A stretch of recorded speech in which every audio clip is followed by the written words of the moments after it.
रमो सिद्धाडं रमो आयरियाडं रमो वज्झायाडं रमो लोये सव्यसाहूणं वन्दितु सव्यसिद्धे ध्रुवमचलमणोभवं गदिं पत्ते बोच्छामि समय पाहुड मृडमो सुद केवली भणिदम् नमः समय साराय स्वानुभूत्या चकासते चित् स्वभावाय भावाय सर्वभावांतरक्ष। समय सार आचार्य कुंद कुंद द्वारा विरचित इस परमागम पर हम हमारी चर्चा कर रहे हैं और इस समय सार की आत्मख्याति नामक टीका जो आचार्य अमृतचंद्र देव ने लिखी है उसके मंगलाचरण के तीसरे कलश पे हम थोड़ी चर्चा करने वाले हैं। अभी बोला कि समय सार का तीसरा कलश, तो समय सार का तीसरा कलश नहीं है, आत्मख्याति का तीसरा कलश है। लेकिन समय सार और आत्मख्याति आपस में ऐसे घुल मिल गए हैं कि उसको समय सार ही कहा जाता है। समय सार के कलश में ऐसा आया क्योंकि वो इतने घुल मिल गए हैं, इतने एक दूसरे में मिल गए हैं कि समय सार की बात है या आत्मख्याति की, दोनों को ही समय सार की समझा जाता है। तो आचार्य अमृतचंद्र देव ने समय सार में सबसे पहले समय सार को नमस्कार कर, नमा समय सारा है कि समय सार रूप भगवान आत्मा को नमस्कार किया। फिर दूसरे कलश में जिनवाणी को नमस्कार किया, अनेकांत मयूर मूर्तिर नित्यमेव प्रकाशताम, कि वह नित्य प्रकाशित होती रहे। और तीसरे कलश को लिखते हैं। वह तीसरा कलश बहुत सुंदर है, बहुत गहरा है, बहुत सारी बातें उसमें कही गई हैं। जब हम उसे सामान्य दृष्टि से देखते हैं तो उसमें क्या दिखाई देता है?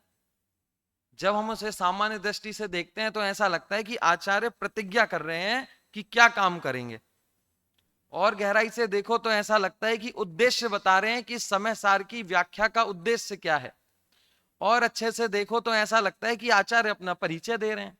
ये तीन चीजें इसमें दिखाई देती हैं। एक बार हम इसका पाठ करेंगे और पद्यानुवाद जब पढ़ेंगे तो आपको ये चीजें इसमें स्पष्ट दिखाई देंगी। चलिए पाठ करते हैं। पर परिणति हेतुर मोह नामनोनुभावात् विरत मनुभाव्य व्याप्ति कलमासिताया मम परम विशुद्धि शुद्ध चिन्ह मात्र मूर्ते भवतु समय सार व्याख्यानुभूते। पद्य अनुवाद पढ़ें। यद्यपि मैं तो शुद्ध मात्र चैतन्य मूर्ति हूँ, फिर भी परिणति मलिन हुई है मोहदय से।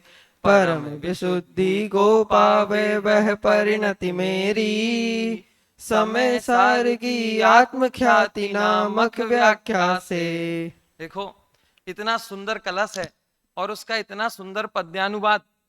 जैसे कोई अच्छी मिठाई खिलाओ और उस मिठाई की आपको तारीफ करनी हो तो ऐसे करते हैं कि भैया कोई गूंगा व्यक्ति भी यदि ये मिठाई खाए तो वो भी इसकी प्रशंसा में बोलने लगे कि इतनी अच्छी मिठाई है कि यदि कोई गूंगा व्यक्ति को ये मिठाई दी जाए तो भी वो इसकी तारीफ करने के लिए बोलने लगेगा। तो ये ऐसा पद्यानुवाद और ऐसा कलश कि भैया जिसको गाना नहीं आता वो भी यदि उसके साथ में ये कलश और पद्यानुवाद चल रहा हो तो गाने लगे।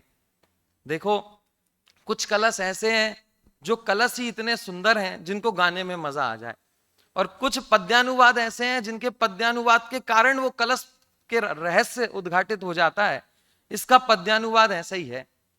यद्यपि मैं तो शुद्ध मात्र चैतन्य मूर्ति हूं, कि पहले कह रहे हैं कि भैया मैं क्या हूं, कि यद्यपि मैं तो शुद्ध मात्र चैतन्य मूर्ति हूं, फिर भी परिणति मलिन हुई है मोहोदय से। क्या हो गया फिर भी?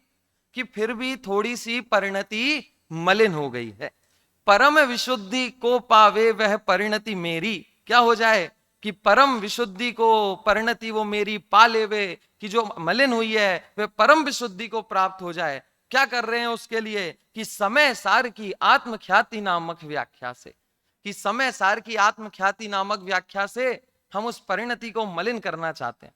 क्या सुंदर शब्द भरे हैं इस पद्यानुवाद में। एक मुक्सुक अलंकार होता है। कौन सा अलंकार होता है? मुक्सुक। पढ़ा है आपने? हाँ, मुक्सुक अलंकार क्या? मुख सुख, जो मुख को अच्छा लगे। उसमें भले ही अनुप्रास अलंकार ना हो, उसमें भले ही कोई बड़ी बड़ी उपमाएं ना दी गई हो, उसमें भले ही कोई कठिन शब्दों का प्रयोग ना किया गया हो, लेकिन इतनी सरलता से, इतने अच्छे से, इतने बढ़िया तरीके से शब्द का प्रयोग करना कि उसको एक बार में याद हो जाए, उसको गाते ही आनंद आ जाए, तो ऐसा मुक्सुक अलंकार इसमें दिखाई देता है। और इसकी बात भी बहुत गंभीर है। मैंने आपसे 3 बातें कही थी कि ध्यान से देखें तो इसमें 3 बातें दिखाई देती हैं। कौन कौन सी? पहली कौन सी? कि प्रतिज्ञा दिखाई देती है कि समय सार की आत्मख्याति नामक व्याख्या मैं करने जा रहा हूं। दूसरा, प्रयोजन दिखाई देता है कि परम विशुद्धि को पावे वह परिणति मेरी। और तीसरा, कि परिचय दिखाई देता है। क्या? कि यद्यपि मैं तो शुद्ध मात्र चैतन्य मूर्ति हूं। ये आचार्य अमृतचंद्र देव अपना परिचय दे रहे हैं कि भाई मैं कैसा हूं। और सिर्फ उनका परिचय नहीं है, ये तुम्हारा परिचय भी है। प्रयाग, क्या नाम है तुम्हारा? क्या परिचय है तुम्हारा? हाँ, कि यद्यपि मैं तो शुद्ध मात्र चैतन्य मूर्ति हूं। कि मैं कैसा हूं? कि शुद्ध मात्र चैतन्य मूर्ति हूं, इसके अलावा और कुछ नहीं हूं, यही हूं। ऐसा परिचय यहां दे रहे हैं। लेकिन सिर्फ इतनी बात नहीं है, इस कलश में द्रव्यार्थिक ने और पर्यार्थिक ने का भी गजब का सुमेल किया गया है। कितना गजब की 2 परस्पर विरुद्ध बातें एक पंक्ति में। आप ऊपर की पंक्ति आपको ये 2 लाइनों में दिख रही है ना, वो 2 लाइनें, 4 लाइनें नहीं है, वो तो आपकी पढ़ने की दृष्टि से उनको तोड़ दिया। ये कितने छंद का है? कितनी लाइनों का छंद है? 2 लाइनों का। एक ही लाइन में 2 परस्पर विरुद्ध बातें कह रहे हैं, एक द्रव्यार्थिक नय से और एक पर्यार्थिक नय से। इतना गजब का सुमेल उन्होंने इसमें किया है। और नीचे शुभोपयोग और शुद्धोपयोग में समन्वय बिठा रहे हैं कि भाई चाहिए क्या है? परम विशुद्धि, मतलब शुद्धोपयोग। और कर क्या रहे हैं? समय सार की व्याख्या यानी शुभोपयोग। तो ऐसी बहुत गहरी बात इसमें कही है, बहुत गहरी बातें इसमें आई हैं। इसका एक एक शब्द को देखेंगे तो आपको आनंद आ जाएगा। सबसे पहला क्या? कि यद्यपि मैं तो शुद्ध मात्र चैतन्य मूर्ति हूं। ऊपर क्या लिखा है? शुद्ध मात्र चैतन्य मूर्ति। यद्यपि मैं तो कैसा हूं? शुद्ध हूं। शुद्ध का मतलब समझते हो? शुद्ध कैसा हूं? कि द्रव्य से भी शुद्ध हूं, क्षेत्र से भी शुद्ध हूं, काल से भी शुद्ध हूं और भाव से भी शुद्ध हूं। द्रव्य से शुद्ध कैसा हूं? कि मैं दूसरे द्रव्य रूप नहीं होता। एक द्रव्य चाहे कुछ भी हो जाए, दूसरे द्रव्य रूप नहीं होता। कबीर का एक दोहा है, चंदन विश्व व्यापत रहे, चंदन लिपटे रहे, चंदन विश्व व्यापत नहीं, लिपटे रहे भुजंग। कि चंदन के पेड़ में चारों तरफ सांप लिपटे रहते हैं। भुजंग यानी सांप। चंदन विष व्यापत नहीं, और चंदन में विष प्रवेश नहीं करता, चंदन में विष व्यापता नहीं है। कि सांप का विष चंदन में नहीं आता और चंदन की शीतलता सांप में नहीं आती। और भले ही वो कितने ही सालों तक, कितने ही वर्षों तक आपस में लिपटे रहें, लेकिन उसके विष का प्रवेश इसमें नहीं होता। एक द्रव्य दूसरे द्रव्य रूप नहीं होता, ये द्रव्य की शुद्धता है। क्षेत्र से भी मैं शुद्ध हूं, कि एक क्षेत्र में रहने पर भी हमारे प्रदेश आपस में मिलते नहीं है। 6 द्रव्य एक क्षेत्र में तो रहते हैं, लेकिन एक क्षेत्र में रहने पर भी उनके प्रदेशों में अत्यंत अभाव है। एक क्षेत्र में रह रहे हैं, लेकिन क्षेत्र एक होने पर भी प्रदेश एक नहीं हो जाते, प्रदेश आपस में नहीं मिल जाते। क्षेत्र एक होने पर भी सदैव प्रदेश भेद बना रहता है और प्रदेशों में अत्यंत अभाव बना रहता है। आप लोगों के साथ ऐसा करते हैं कि एक रूम में 5 बच्चे रखने हो तो 5 अलग अलग प्रजाति के प्राणी रख देते हैं। एक थोड़ा पढ़ने वाला, एक बहुत ही पढ़ने वाला, एक थोड़ा धर्मात्मा जो छना पानी पीता है, डोलची लेके चलता है, और एक ऐसा ही जो कुछ नहीं करता है, घूमता फिरता रहता है। और ऐसा सोच के उनको रख देते हैं कि भैया एक कमरे में अलग अलग प्रकार के लोग रहेंगे तो थोड़ा ये सुधर जाएगा। कौन? कि भैया आपस में एक दूसरे से मिलेंगे ना, एक क्षेत्र में रहेंगे तो एक दूसरे से कुछ सीखेंगे और सुधर जाएंगे। तो उनको ऐसा करके एक कमरे में 5 अलग अलग तरीके के बच्चों को रख दिया। क्योंकि अब आपस में हो जाएंगे तो 5 बाद में जब निकलते हैं तो एक जैसे होके निकलते हैं क्या? कि आप कुछ भी कर लो, जिसको नहीं पढ़ना है उसको नहीं पढ़ना है, और जिसको पढ़ना है उसको पढ़ना है। एक जैसे हो जाते हैं क्या? कि एक व्यक्ति से दूसरा व्यक्ति प्रभावित हो जाता है, इसके प्रदेश उसमें, इसके गुण उसमें मिल जाते हैं क्या? कि नहीं मिलते। जो जैसा होता है वो वैसा ही होता है। यदि उसे सुधरना होता है तो सुधरता है, नहीं सुधरना होता है तो नहीं सुधरता है। तो मैं क्षेत्र से भी, ये तो छोड़ो, पति पत्नी होते हैं, वो पति पत्नी जीवन भर साथ रहते हैं। आपने सुना होगा, जैसा खाए अन्न वैसा होए मन, और जैसा पिए पानी वैसी होवे वाणी। अब जो पति पत्नी एक साथ रह रहे हैं वो एक जैसा अन्न खाते हैं या नहीं खाते? जो सब्जी पत्नी ने बनाई है वही पत्नी खाएगी, वही पति भी खाएगा। जैसा पानी पत्नी पीती है वैसे ही पति भी पीता है। जिस वातावरण में पत्नी रह रही है उस वातावरण में पति भी रहता है, उसी घर में रहता है। सारी चीजें एक जैसी करते हैं या नहीं करते? फिर भी यदि किसी मुद्दे पे उनसे बात करानी हो तो कि आपस में लड़ते हैं, कितने सालों तक रह लें, फिर भी यदि बूढ़े दादा दादी हो और उनसे भी किसी एक बात पे राय मान लो तो उस पर भी वो दोनों लड़ लेंगे। क्योंकि ये जीवन भर एक साथ रहने के बाद भी कोई व्यक्ति किसी में मिलता नहीं है, कोई व्यक्ति किसी को प्रभावित नहीं करता। यदि व्यक्ति को बदलना हो तो बदलता है, नहीं बदलना हो तो नहीं बदलता है। कि यद्यपि मैं तो शुद्ध हूं, क्षेत्र से भी शुद्ध हूं, काल से भी शुद्ध हूं, कि आज भी शुद्ध हूं, कल भी शुद्ध रहूंगा। अच्छा, इससे पहले तो बेकार था, जब निगोद में था तब तो बेकार था। अब तो ठीक है, अब तो मनुष्य पर्याय है, जैन धर्म पढ़ रहे हैं, शास्त्री बन रहे हैं, अब तो बढ़िया है, तत्व की रुचि लगी है, अध्यात्म को सुन रहे हैं। तो कहते हैं नहीं, तुम अभी भी शुद्ध हो, आगे भी शुद्ध रहोगे, और पहले भी शुद्ध थे। कि जब निगोद में थे तब भी शुद्ध थे क्या? कहते हैं हाँ तब भी शुद्ध थे। जब नाली में पड़े थे तब भी शुद्ध थे क्या? कि हाँ तब भी शुद्ध थे।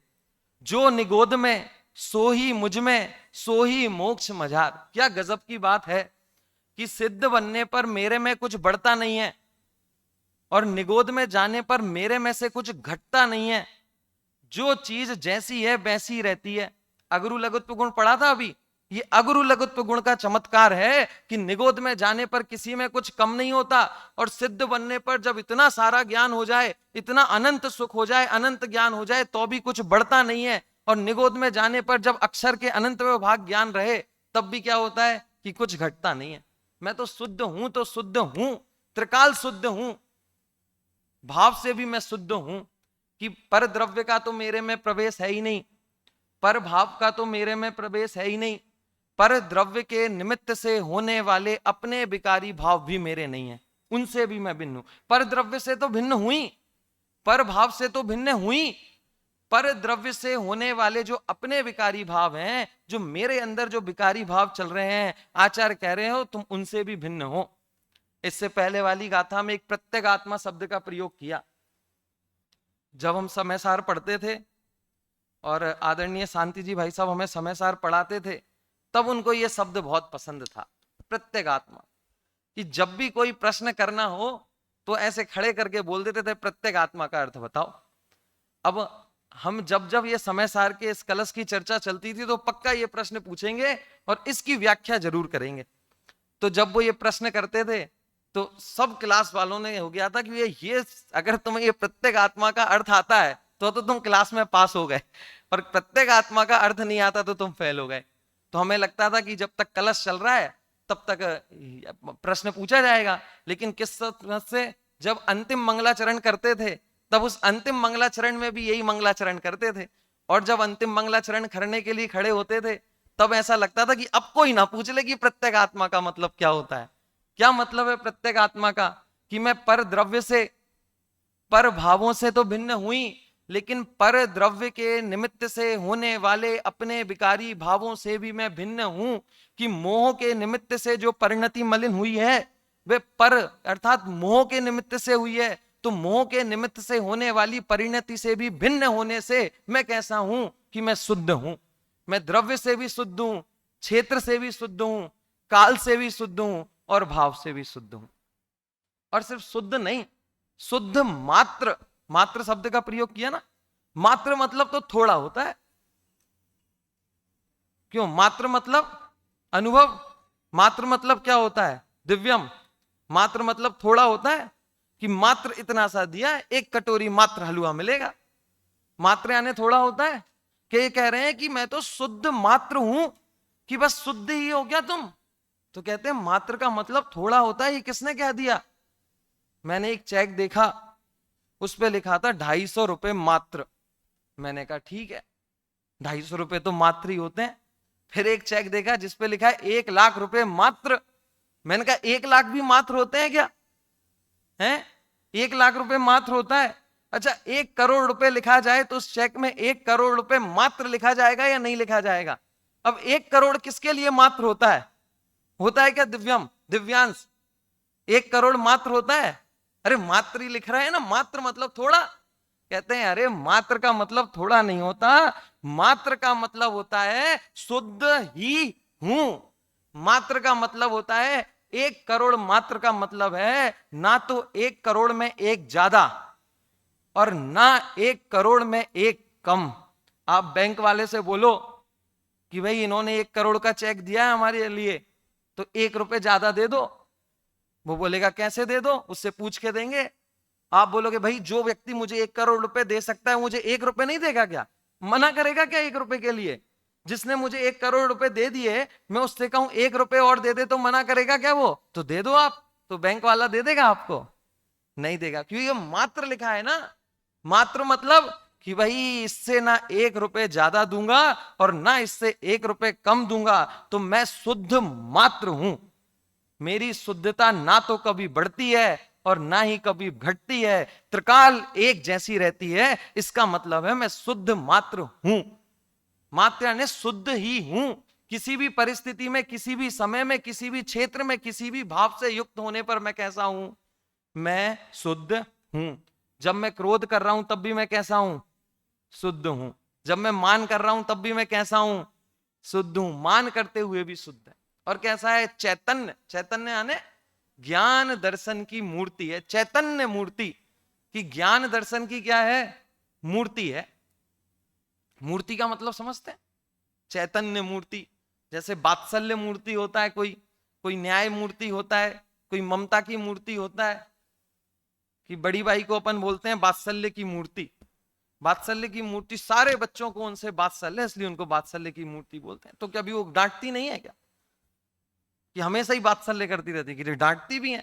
तो फिर वात्सल्य मूर्ति ये जो डांटती हैं तो भी उनमें उसका वात्सल्य होता है। जब डांटती हैं, फटकारती हैं, तब भी वात्सल्य होता है। वो कुछ भी करें, बच्चों के प्रति उनका वात्सल्य ही होता है। डांटने में भी वात्सल्य है, पढ़ाने में भी वात्सल्य है, प्यार करने में भी वात्सल्य है। कि कुछ भी करें हर समय क्या है? वात्सल्य, वात्सल्य, वात्सल्य। मम्मी को ममता की मूर्त कहते हैं ना, मूर्ति।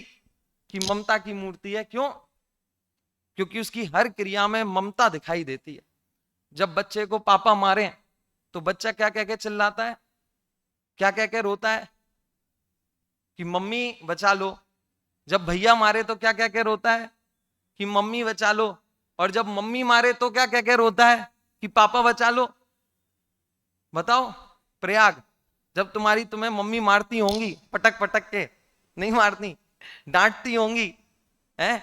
तब रोना आता होगा तो पापा पापा कह के रोते हो, मम्मी मम्मी करके ही रोते हो?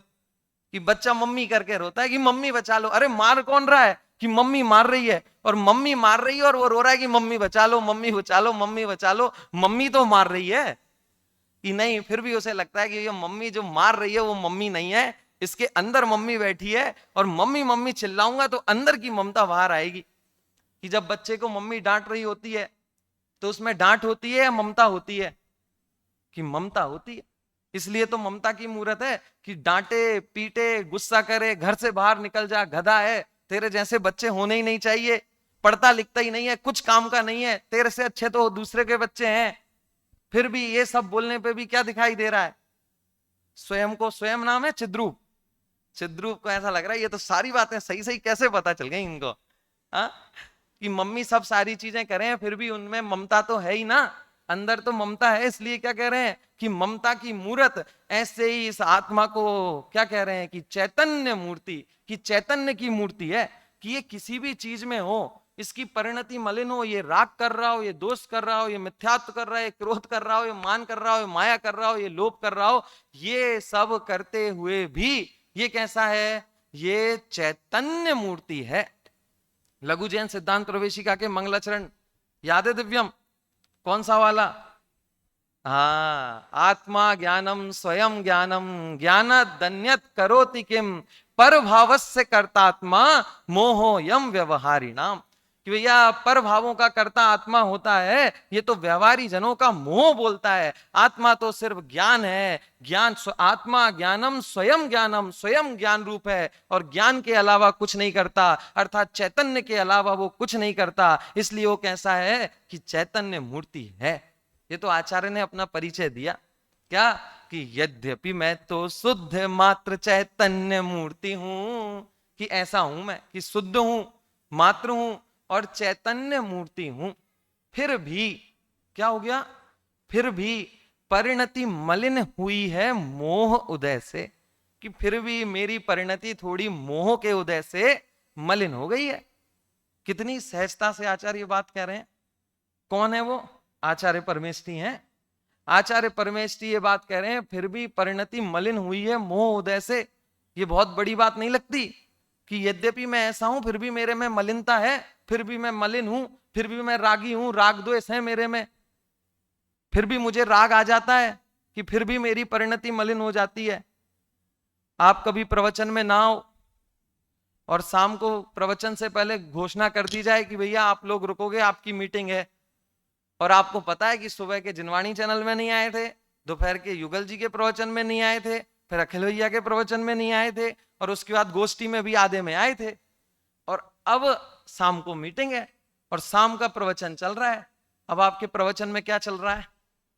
प्रवचन चल रहा है या नहीं चल रहा है?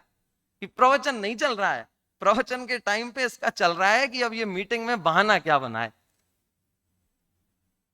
क्या बहाना बनाया जाए कि भैया आज ज्यादा खा लिया था तो नींद लग गई। कहते नहीं नहीं, ये तो बहाना बना ही नहीं सकते, क्योंकि नींद ऐसे बोलेंगे तो डांट, ऐसा बोल देंगे कि पता नहीं चला, याद नहीं रहा।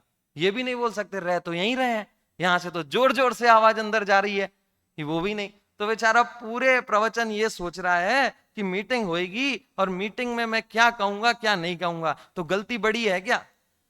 कि गलती तो कोई बड़ी नहीं है, फिर भी स्वीकार करने की हिम्मत होती है नहीं होती?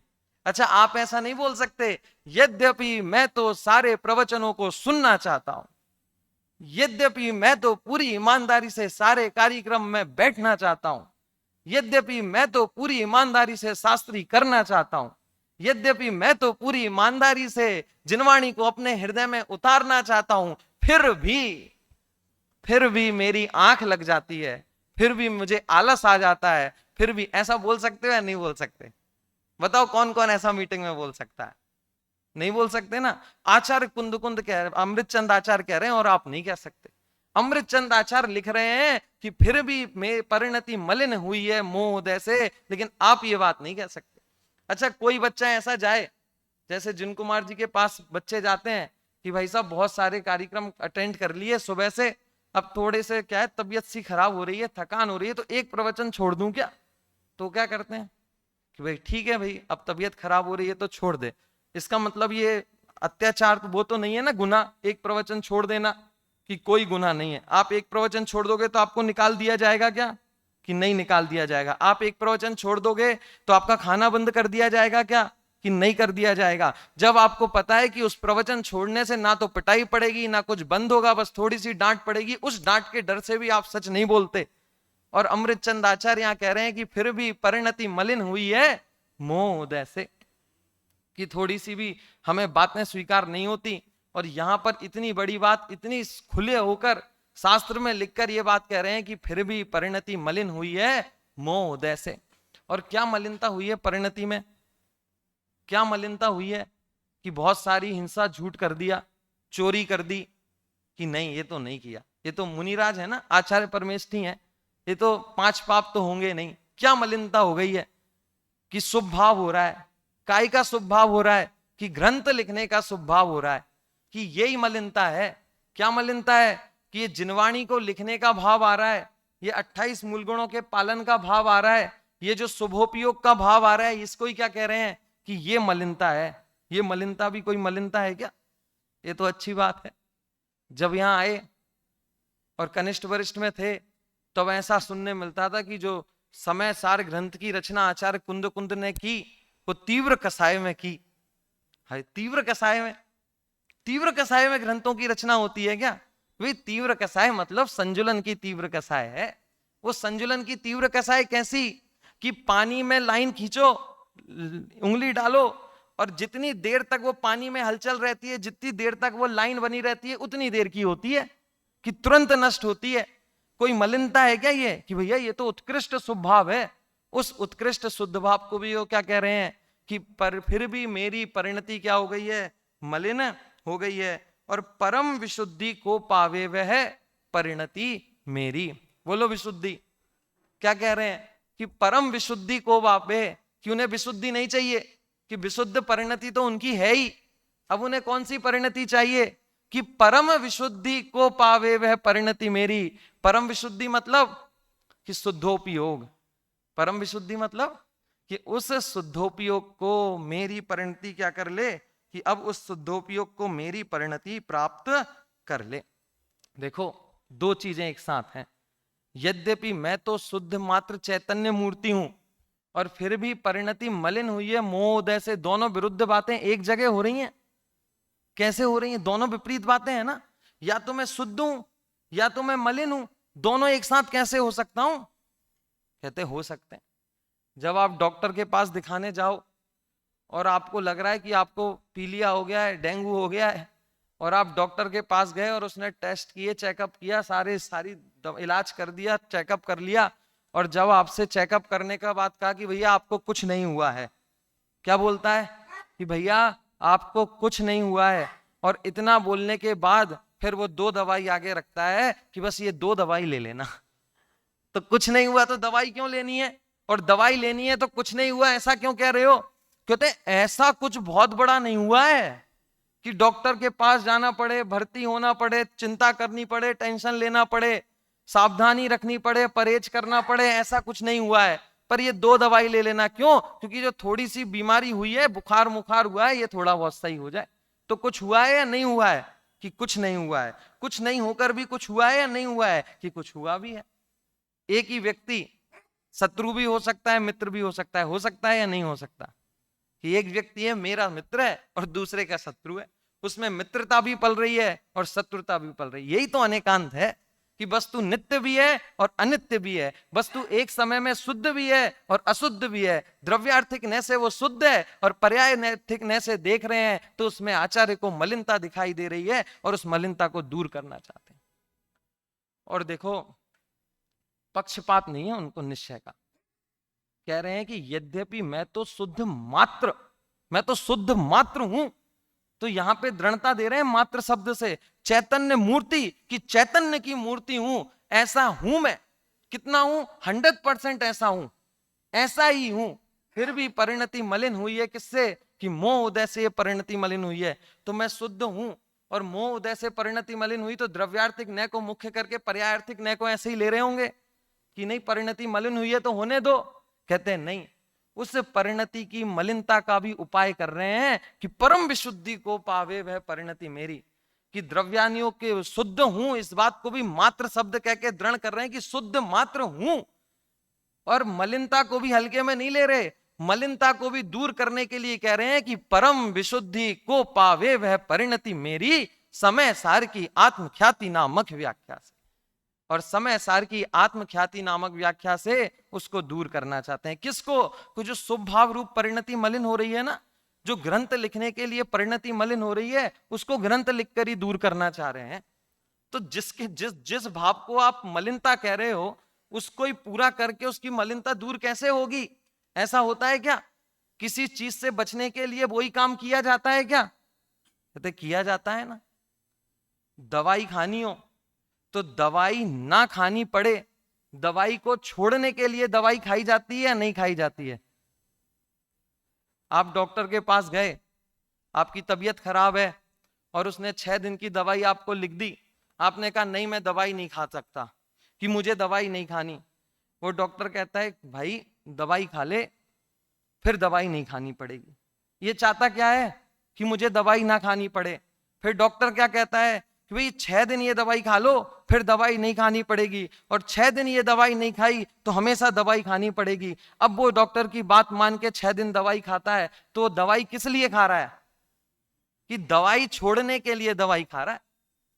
एक दवाई ऐसी होती है जो बीमारी को मैनेज करने के लिए खाई जाती है, बैलेंस करने के लिए। और एक दवाई ऐसी होती है जो उस बीमारी को नष्ट करने के लिए खाई जाती है। ऐसा होता है नहीं होता है कि जो शुभोपयोग जो मलिनता है वो तो वो वाली बीमारी है, दवाई है कि जिससे बैलेंस हो रहा है। और ये जो समय सार की व्याख्या कर रहे हैं, ये समय सार की व्याख्या वो वाली दवाई है जिससे ये दवाई छूट जाएगी, जिससे ये शुभोपयोग छूट के उनको क्या हो जाएगी, परम विशुद्धि हो जाएगी। तो समय सार से शुभ भाव से परम विशुद्धि हो सकती है क्या? हो सकती है क्या कि शुभ भाव से शुद्धोपयोग हो सकता है क्या? शुद्धोपयोग यानी परम विशुद्धि, और जो मलिनता है वो शुभ भाव की है, कहते हो सकता है क्या? तो कहते हैं शुभ भाव से तो शुभोपयोग नहीं हो, शुद्धोपयोग नहीं हो सकता। लेकिन कि इस व्याख्या का मतलब आप समझते क्या हो कि समय सार में आत्मख्याति की व्याख्या कर रहा हूं, इस आत्मख्याति की व्याख्या का मतलब क्या है? कि आप सोच रहे हो कि ये शास्त्र लिखने का नाम व्याख्या है बस, कि नहीं, ये शास्त्र लिखने का नाम व्याख्या नहीं है। इस शास्त्र को लिखते समय, इस आत्मा की बात को लिखते समय, लिखने से पूर्व जो 1 घंटे 2 घंटे 24 घंटे आत्मा का चिंतन चल रहा है, वास्तविक व्याख्या तो वो है ना। कि समय सार की पहली गाथा की टीका लिखी तो 5 मिनट में लिखा गई होगी, कि लिखने में तो 5 मिनट लगे थे, लेकिन उस विषय को समझने में, उसकी टीका लिखने में, उसको व्यवस्थित करने में तो पूरा दिन लगा होगा ना। पेपर में उतरने से पहले तो वो हृदय में उतरी होगी ना, वो चिंतन में आई होगी ना। चिंतन में सारी बातें आकर जब एक निर्णय पे पहुंच गए होंगे कि नहीं मैं ऐसा ही शुद्ध हूं, तब जाके तो वो बात लिखी होगी ना। कि व्याख्या कागज पे नहीं हो रही है, पत्तों पर नहीं हो रही है, व्याख्या तो हृदय में चल रही है। और जब वो व्याख्या कर रहे हैं तो आत्मा आत्मा आत्मा की बात आ रही है, तो आत्मा की ओर जाने की लगन लग रही है। ये मूवी आती है तो मूवी वाले, सब लोग मूवी देखने हैं, उसके लिए क्या करते हैं, क्या करते हैं? सब मूवी देखने आए तो उससे पहले मूवी का कुछ आ जाता है क्या? बोलो, ट्रेलर आ जाता है। क्या होता है उससे?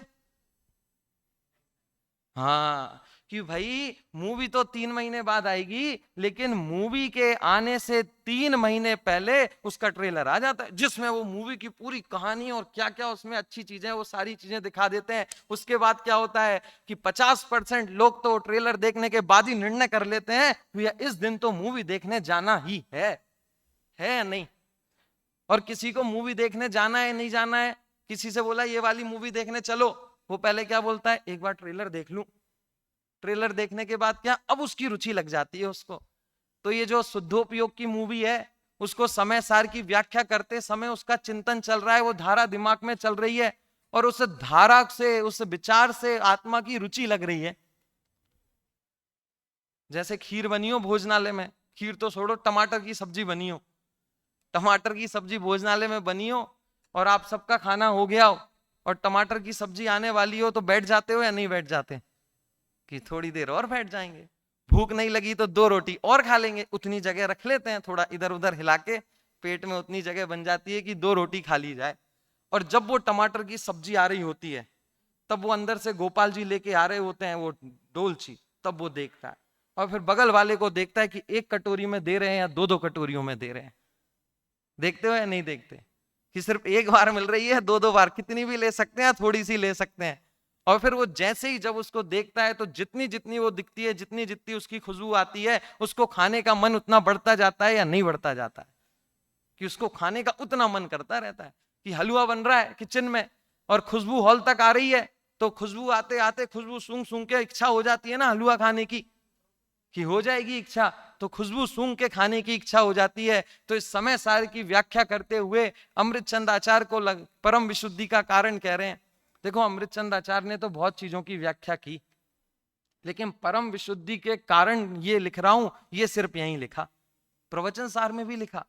प्रवचन सार में कहते हैं कि तत्व के पिपासु जीवों के कल्याण के लिए, भव्य जीवों के कल्याण के लिए इस प्रवचन सार की व्याख्या करता हूं। और यहां कह रहे हैं कि परम विशुद्धि को प्राप्त करने के लिए इसकी चर्चा कर रहा हूं, क्योंकि यहां पर सीधी आत्मा की चर्चा है। यहां पे जब आत्मा की बात करता है तो आत्मा का ही विचार चलना है, पूरी गाथाओं में आत्मा की चर्चा होनी है। तो जितनी आत्मा की चर्चा करते जाएंगे, उतनी आत्मा में लीन होने की दृढ़ता बढ़ती जाएगी, उतनी आत्मा में लीन होने का विचार बढ़ता जाएगा। तो इसलिए ये विचार परम विशुद्धि का कारण है, कि जो चिंतन चलेगा ना अंतर में, वैसे तो चिंतन बेकार है, अचिंतनीय हो जाना अच्छा है, चिंता भी बेकार है, लेकिन समंतवदाचार्य कहते हैं उत्तमो स्वात्म चिंता स्यात् मोह चिंता च मध्यमा अधमा काम चिंता स्यात् पर चिंता च धमा धमा। कि भाई वैसे तो तू चिंता से मुक्त हो जा, वो तो सर्वश्रेष्ठ है, चिंतन से मुक्त हो जाओ, वो तो सर्वश्रेष्ठ है, लेकिन यदि विचार करना ही है, शुभोपयोग में विचार होना ही है, तो उत्तम हो स्वात्म चिंता स्याद, कि उत्तम है कि तुम स्वात्म चिंता करो, अपनी आत्मा की चिंता करो।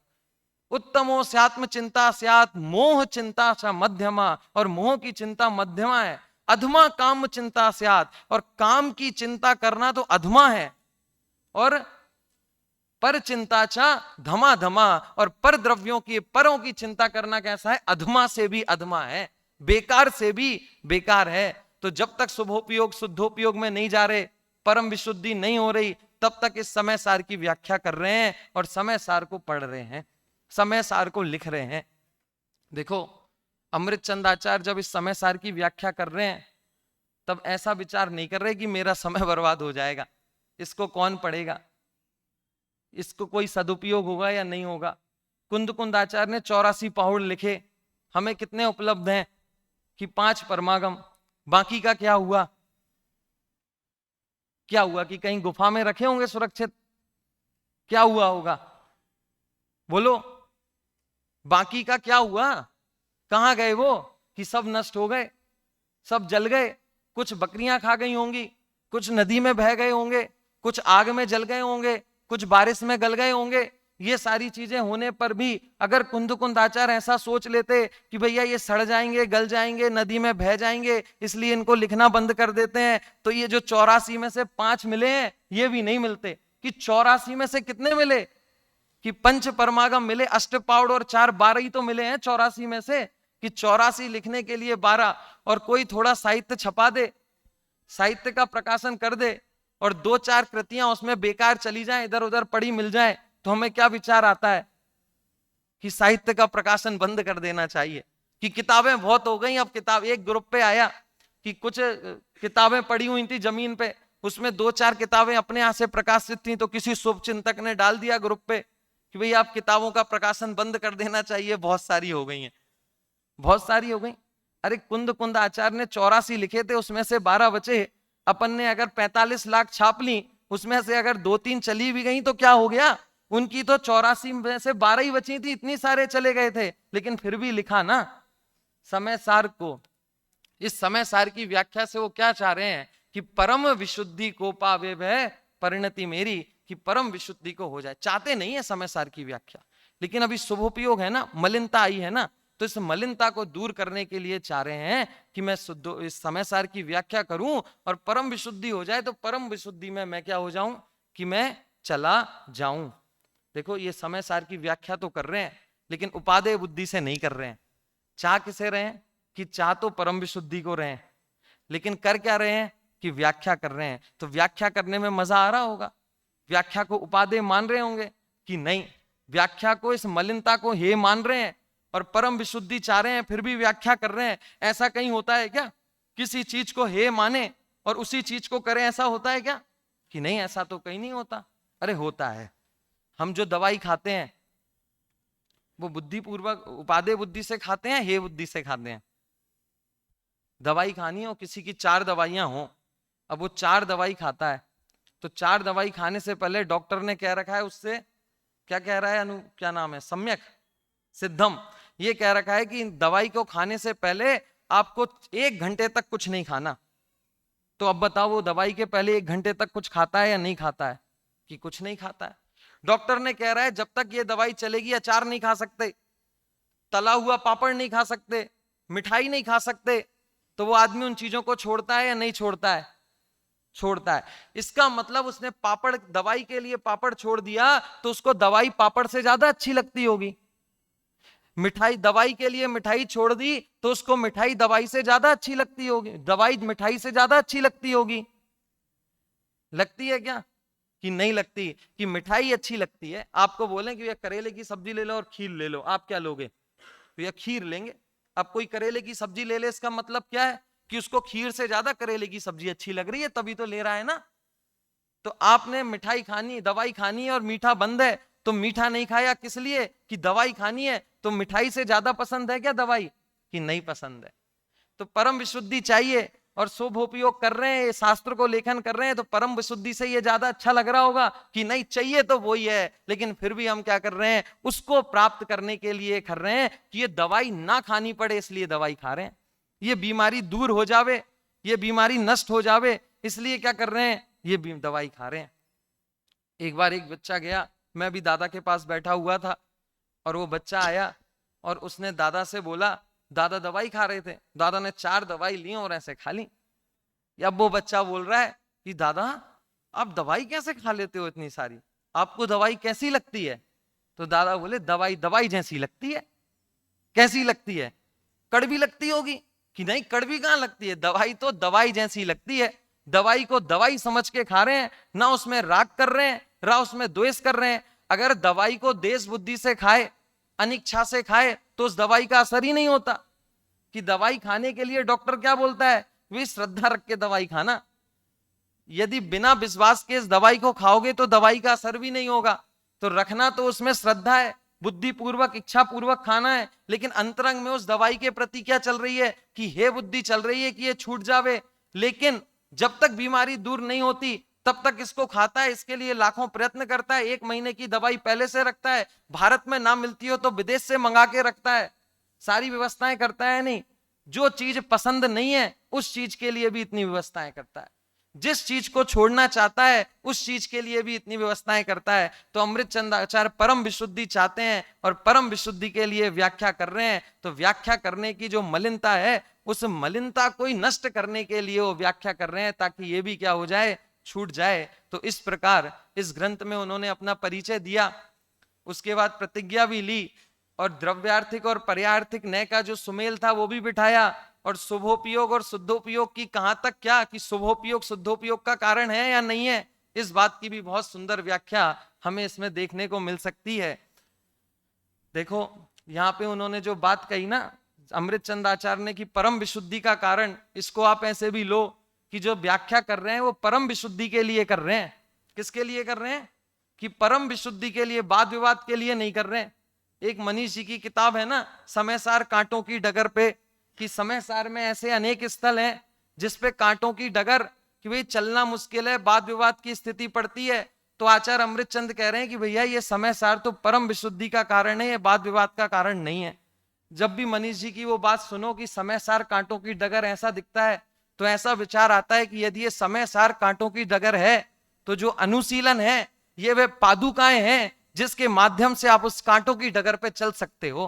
कि इतना सुंदर व्याख्या इन अनुशीलनों में की है कि वो समयसार कांटों की डगर जैसी लगती नहीं है भले ही वो कांटों की डगर, लेकिन यदि उसे अनुशीलन के साथ पढ़ा जाए तो वो कांटों की डगर नहीं लगती है। तो ये समयसार तो परम विशुद्धि का कारण है, और इसी उद्देश्य से इसको आचार्य ने लिखा है। उन्होंने तो परम विशुद्धि प्राप्त कर ली, अब हमारी बारी है। कर ली कैसे पता चला, कि जिस समयसार की टीका पूर्ण हुई तो आखिरी में लिखते हैं कि स्वरूप गुप्त अमृत चंद्र का इसमें कोई भी हस्तक्षेप नहीं है। कि भैया मैं परम विशुद्धि चाहता हूं, और आखिरी में मैं तो स्वरूप में गुप्त हो गया, मैंने तो अपनी परम विशुद्धि कर ली। और तुम इस अभिमान में मत रहना कि मैंने ये ग्रंथ लिखा है, और तुम भी क्या करना कि इसके माध्यम से अपनी परम विशुद्धि कर लेना। तो उन्होंने अपना उद्देश्य भी बता दिया, और अंत में उस उद्देश्य की उन्होंने पूर्ति भी कर ली। तो इस कलश पे हमने चर्चा की इसी मंगल भावना से।